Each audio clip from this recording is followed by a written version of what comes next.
السلام عليكم ورحمة الله وبركاته، أحبائي في الله، منوريني ومشرفيني وجودكم على راسي من فوق. دوت بقى تاني فيديو. بصوا بقى، أنا بعد ما نقعت الستاير الفيديو اللي فات كده وخلاص بقى دخلت نمت وقلت ايه، هقوم بقى ان شاء الله الصبح اكمل وكده. فانا تقريبا الساعة 2 بالليل دي مش عارفة ما بيني وما بينها طار تقريبا. فبتلاقوني بصحى لوحدي مني لنفسي واحاول انام تاني، تقول والله ما انتي نايمة تاني، هو كفاية كده عليكي، يلا قومي بقى. برغم ان انا كنت يعني نايمه اقول لكم حوالي الساعه 12، يعني هي ساعتين اتنين اللي يعتبر نمتهم اصلا. بس مش مشكله، يعني الحمد لله، هنقول الحمد لله على كل حاجه. وقمت بقى قلت طب انا نفسي في الكشري. ما تضحكوش عليا، هو بجد جات لي كده نفسي في الكشري. سبحان الله. قلت طب انا احرم نفسي من حاجه ليه؟ اقوم واعمله عادي يعني. بالعكس، ده اسهل اكله بتتعمل بمعنى صح. كشري يا مفتريه الساعه 2 بالليل. اه على فكره. النفس اما بتطلب بقى، بصي بتطلب في اي وقت طالما بتعرفي تعملي الحاجه. قومي اعمليها ان شاء الله. بصي مش هقول لكم الساعه 2، ان شاء الله لو في المريخ هتقومي تعمليها. هنا طبعا انا قلت بقى بالمره وانا بسلق المكرونه وبسلق العدس، لاني طبعا ما كنتش نقعته.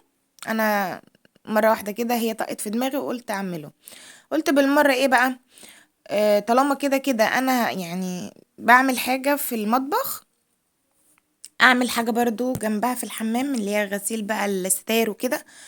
مسكت الستاير اللي انا كنت نقعاها طبعا، شلتها من البانيو وصفيتها وفضيت البانيو ومليته تاني وشطفتها. وبعد كده جبت بقى دول اللي هي الستاير التقيلة، مليت برضو البانيو ليهم تاني.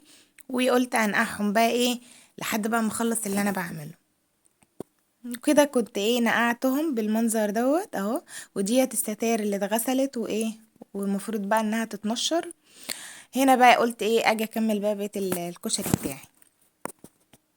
الفجر كان أذن وكنت مخلصة كل حاجة. وكنت باكل كمان. فالمهم ايه، جيت هنا بقى رحت جاية عملت الكشري.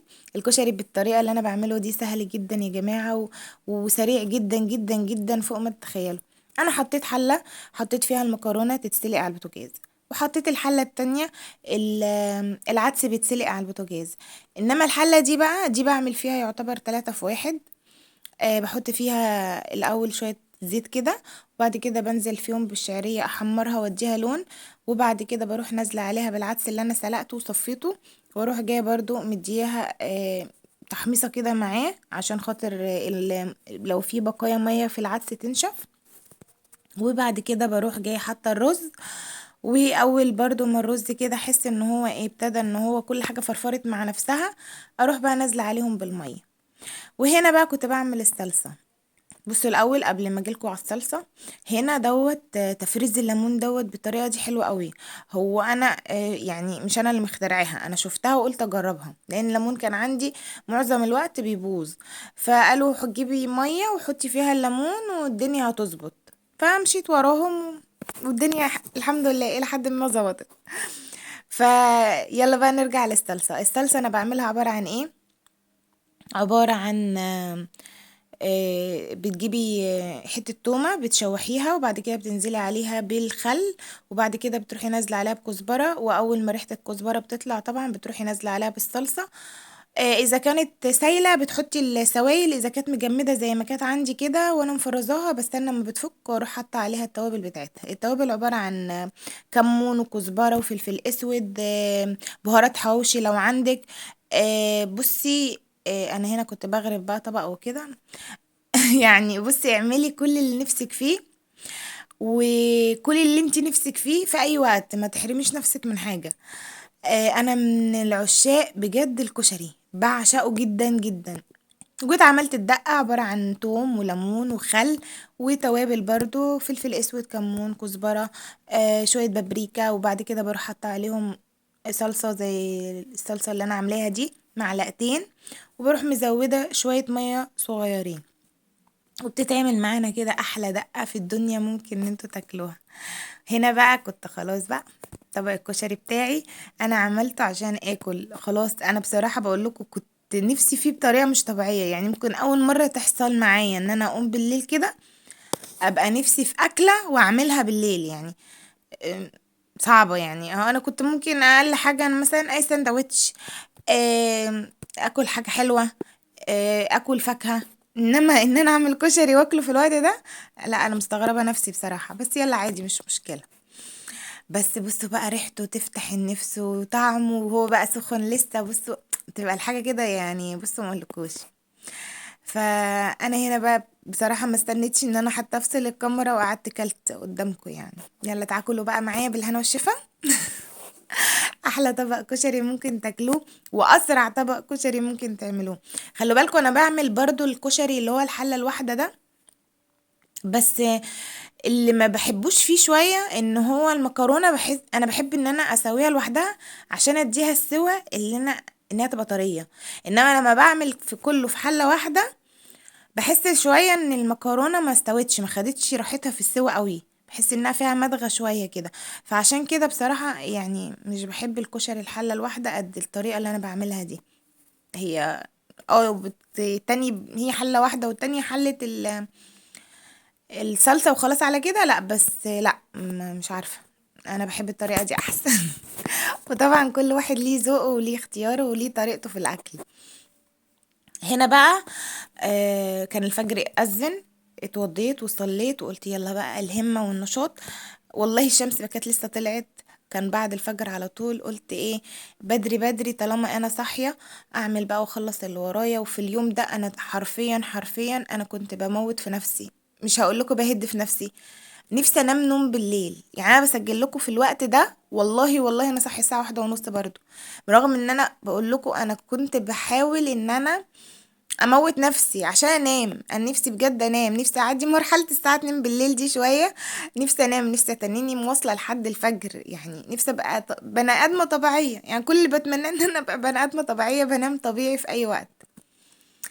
مسكت بقى هنا الانتريه، نفضته تنفيضه معتبره بالمصليه بقى، وايه تكي تكي تكي تك، عشان خاطر ايه، اي تراب عليه. لان الاوضه دي زي ما انا قلت لكم، هي دي الاوضه اللي انا عاملاها ان انا كل حاجة هعملها في الشقة او هغسلها في الشقة او هنفضها او هركنها فيها. اوضة استبن زي ما بيقولوا. هو انا كده ما روقتهاش الترويق اللي هو لا، مسكت اول حاجة السقف زعفته عشان خاطر اي حاجة تنزل على الانتريه اروح جاية منفضة الانتريه. ما هو انتي لما تيجي تروقي تعملي من فوق لتحت، عشان اي حاجة تقع تبقى انتي خلاص يعني مش هترجعي تعملي تاني وتوقعي تاني. فانا هبيت السقف او زعفته بالزعافة، وبعد كده رحت جاية ماسكة الانتريه نفضته تنفيضة حلوة قوي. ورحت جاية ماسكة اخر حاجة بقى السجادة، عملتها بالمكنسة. بصوا بقى، انا لسه فتحت شباك ولا نفضت شباك ولا مسحت من تحت الكراسي ولا اي حاجة خالص. هو انا بس دلوقتي بجهزها للبلاوي اللي هتخش فيها بمعنى اصح. فايه برضه عشان الحاجة تبقى داخلة فيها وهي نظيفة. فجيت مسكت بقى المكنسة كده وتنتني بقى آه، اشفط بالمكنسة يعني وكده، عشان خاطر تبقى زي ما انا قلت لكم نضيفة وحلوة. وهنا كانت بعد ما خلصت، الله ايه الجمال ده. والله حاجة ما بتبقى نضيفة بتبقى جميلة قوي. برغم الأوضة دي ما بنخشهاش كتير، بس انا مهتمية برضو بيها خالص، وبحب ان انا دايما كل يوم زي ما قلت لكم ان انا ايه الف لفة كده سريعة على الأوض. السجاد برغم ان انت ممكن ما تخشيش في الأوضة، بس بتلاقي السجاد لوحده كده اتطرب برضو كده، فلازم بيبقى لازم انك تشفطيه يعني وكده. هنا بقى بوريكم الستاير، كنت طبعا نشرتها. فبصوا بقى البلكونات عندي كلها تعتبر مليانة.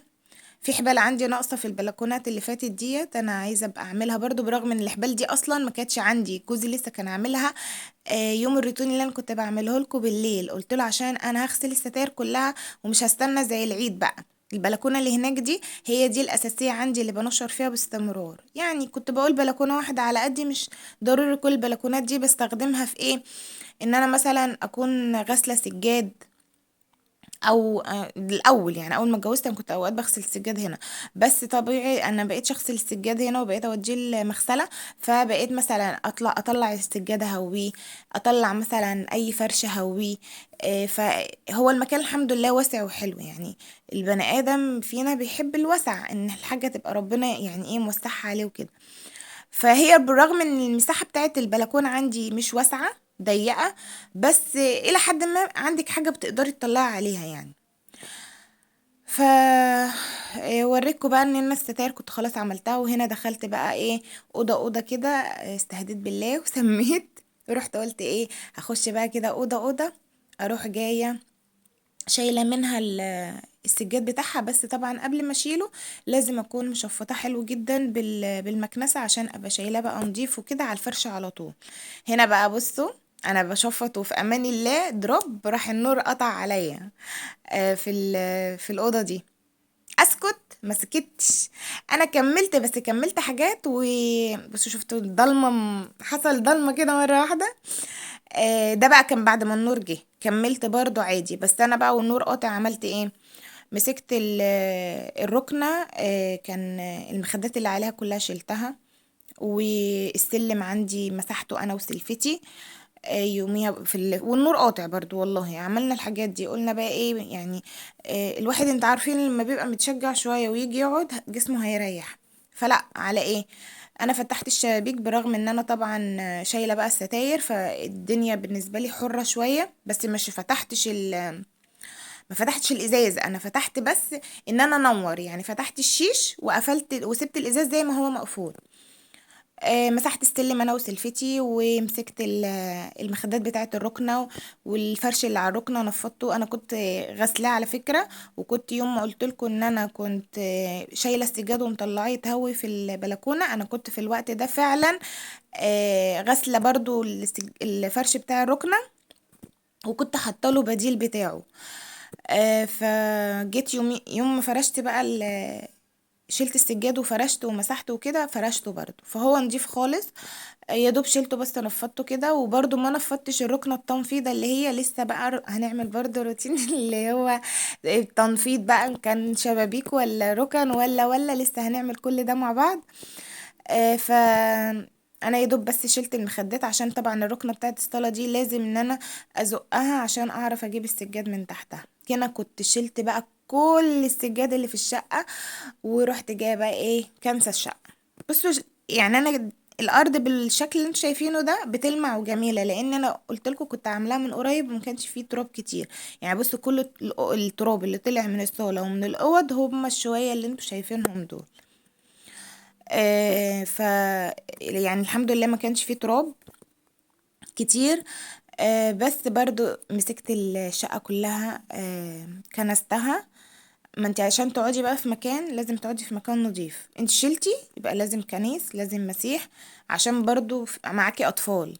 انت مش قاعدة لوحدك هتحافظي لوحدك، الاطفال بقى تروح جاية ماشية هيشيلوا من رجليهم من على الارض وهيحطولك، ان كان على الانتريه ان كان على الركنة ان كان على السراير.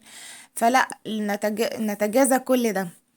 هنا بقى كنت رجعت بقى مسحت الركنة الحتة اللي هي الصغيرة دي، لا يا ربي ما كنتش لسه مسحت.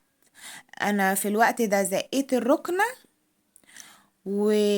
ورحت جاي، طبعا الركنة عندي مرفوعة وتحتها يعني رجول، الشرشيبة بتبقى سهل ان انا ادخلها من تحتها. انا كنت كده رجعت الركنة تاني مكانها، وابتديت ان انا احط عليها بقى الحاجات بتاعتها دي. ما نفضتش لاني لسه ما زعفتش، فقلت انا هزعف هنزل تاني يبقى لا ملوش لازمه وفرهده على الفاضي. هو يا دوب بس انا نفضت اللي هي الشيلة السفنج البني دي كده بايديا وانا بشيلها، ورحت جايه بقى ايه، قلت افرش بقى الفرش ده انا بفرشه وانا حاطه السجاد، تخيلوا دلوقتي مش شايلاه. لا طبعا برضو عشان امان، ان لو الفرش توسخ سهل انه يتغسل، احسن بكتير من الفرش من الركنه ان هي حاجه تقع عليها حاجه تتبقى عليها، لا ففرشتها كده للامان. ورحت جايه بقى ايه، جايبه الشرشبه دي. اول حاجه الجردل ده اللي فيه الازرق ده، انا بحب امسح بالدوني، مش الدوني اللي عليه مقاطعه، لا ده دوني فرط، انا بجيبه من عند الناس اللي بتبيع اللي هي صابون السائل وكرور السائل والحاجات دي، عندهم دوني برضو، دوني سايب كده. فانا بحب امسح بيه، جبت معطر الارض بصراحه ما حبيتوش، وحسيت انه كاني بحط الميه على الميه، ملوش اي ريحه خالص. انما بصراحه ريحه الدوني كده بتلاقي ان انت بعد ما بتمسحي بيها الشقه في انتعاش وفي ريحه حلوه قوي. يا اما دوني، يا اما اللي هو اسمه ايه التاني اللي هو المعقم دوت، اللهم ذكرني. ايه، ديتول، يا دوني يا ديتول. بس هما دول الحاجات اللي بحب ان انا امسح بيهم. فجيت بقى هنا مسحت الشرشيبه اللي انا كنت بمسح بيها دي، كانت جديده. انا كان عندي شرشيبه، كنت انا بعمل واحده دايما للسلم والبلكونات وواحده للشقه. فكانت بتاعه السلم والبلكونات يعني الله يرحمها، فانا خدت بتاعه الشقه وجبت واحده جديده. بس حقيقي الشرشيبه الجديده دي بتبقى برضو مرار وبتبقى تعب قوي، لان طول ما انت بتمسحي تلاقي في فتل بسيطه كده لسه بقى ايه، موبره لانها لسه جديده وبتفتل كده منك في الارض. فعادي يعني الحمد لله برضو ايه، الى حد ما لميت كله ونضفته. هنا وريتكم بقى الشقة بعد ما اتكنست واتمسحت، الله على ريحة النظافة جميلة. فاسكت؟ لا طبعا، ما ينفعش ان انا اسكت اصلا، لازم ان انا اهد في حيلي كمان وكمان. هنا بس بوريكم الاوضه ديت، انا كنت حطيت بقى فيها السجاد، لسه هي بقى بتبتدي انها تتملي. حطيت فيها السجاد اللي انا شفطته، وحطيت فيها الخداديات دي اللي انا كنت بحطها في المطبخ، لاني برضو شلت الفرشه بتاعه المطبخ. هنا بقى كنت انا غسلت كل الستاير، حتى البني ديت ملهمش مكان، بس غسلتهم وحطيتهم يتصفوا. ورحت جايبه بقى الدباديب العسل دي. انتي في العيد بتغسلي كل حاجه؟ انا اكتر من العيد كمان. انا عايزه اغسل كل حاجه في الشقه، عايزه انضف كل حاجه، عايزه اشيل التراب من على اي حاجه ولو حتى تراب بسيط. العروسه دي منهم بيلعبوا بيها كانت متبقعه. عايزه اشيل كل حاجه من الشقه بجد، تعبت بجد، عايزه اطلع الطاقه السلبيه، عايزه اشم ريحه النظافه في كل حاجه. الدنيا مش متبهدله بالوضع اللي انتي بتقولي عليه والافواره اللي انتي فيها، لا بجد والله.